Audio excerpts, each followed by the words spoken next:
भगवान भक्त के बस में होते हैं। एक घटना का जिक्र करते हैं। बहुत सारे देशों में धर्म महाचक्र हुआ। कुछ देशों ने बाबा को डिपोर्ट भी कर दिया। उसमें से एक है फिलीपींस। फिलीपींस एयरपोर्ट पर जब पहुंचे तो वहाँ की सरकार ने बाबा को डिपोर्ट कर दिया, अपने देश में आने नहीं दिया, क्योंकि यह पोप का आदेश था। फिर बाबा अपने टीम के साथ हांगकांग आ गए। हांगकांग आने पर वहाँ एक भारतीय ओरिजिन के एक मार्गी परिवार थी, उसी परिवार में रहने लगे। एक दो दिन हुआ ही था तो ये खबर चली गई हांगकांग एसएस के पास, सेक्टोरियल सेक्रेटरी जो है पूरे सेक्टर के इंचार्ज होते हैं। तो वो रहते थे ताइवान में। ताइवान को, क्योंकि ताइवान में बहुत मार्गी हैं और वहाँ के मार्गी बड़े ही भक्त हैं, इसलिए ज़्यादा टाइम वहीं देना पड़ता था। एसएस को ये खबर लगी कि बाबा हांगकांग आ गए हैं, हमारे सेक्टर में आ गए हैं। और दूसरे तरफ से एक खबर मिली कि ताइवान की सरकार बाबा को इनवाइट करना चाह रही है, बाबा को अपने यहाँ बुलाना चाह रही है और वो चाह रही है कि बाबा उस देश में, ताइवान में जितने दिनों तक रहना चाहते हैं अपनी टीम के साथ रह सकते हैं।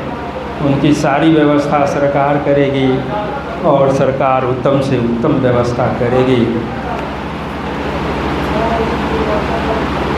तो अब इस सरकार की खबर को लेकर के एसएस दादा पहुँचे, हांगकांग बाबा से मिले और बोले बाबा ताइवान की सरकार आपको इनवाइट कर रही है और बोल रही है कि हरिमूर्ति जी को अपने टीम के साथ जितने दिनों तक यहाँ रहना है, इतने दिनों तक रहना चाहते हैं, उतने दिनों तक ससम्मान रह सकते हैं। उनकी व्यवस्था में किसी तरह की कमी नहीं होगी, उत्तम से उत्तम व्यवस्था करेगी सरकार। तो बाबा हंसने लगे, बोले देखो तो एक तरफ हमको डिपोर्ट करता है, मतलब देश में घुसने नहीं देता, और दूसरे तरफ इनवाइट कर रहा है।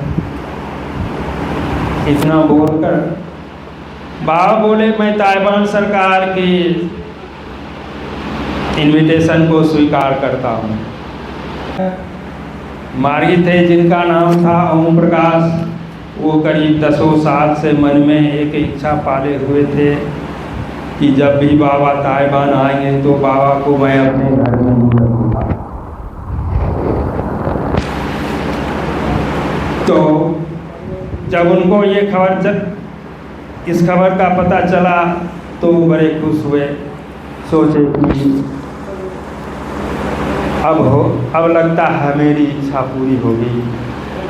तो उन्होंने क्या किया, अपने परिवार को दूसरे बिल्डिंग में शिफ्ट कर दिया और उस बिल्डिंग को की रंगाई पुताई डेंटिंग पेंटिंग करके अच्छा से सजा दिया और बाबा के लिए हर एक चीज़ों की व्यवस्था कर दिया और बाबा का इंतज़ार करने लगा। इस तरह से दिन बीतने लगा।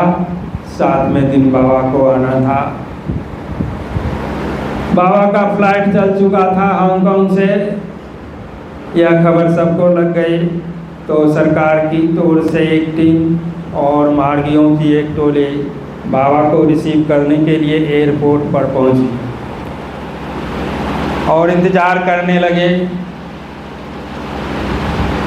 कुछ ही देर में इंतजारी समाप्त हुई। बाबा का फ्लाइट लैंड किया।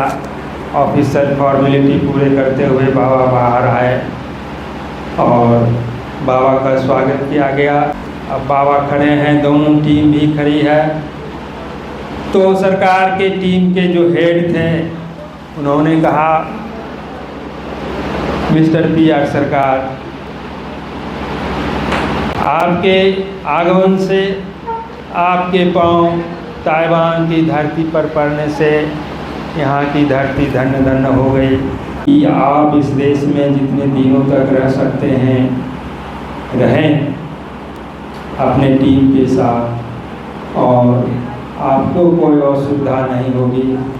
आपकी सारी व्यवस्था उत्तम से उत्तम व्यवस्था यहाँ की सरकार करेगी। उधर ओम प्रकाश जी तो डेली ही बाबा को पुकार रहा था कि हे बाबा तुम मेरे यहाँ ही रहना, यदि तुम मेरे यहाँ नहीं रहोगे तो मेरी उस शिक्षा का क्या होगा जिसे मैं वर्षों से पाल रखा हूँ।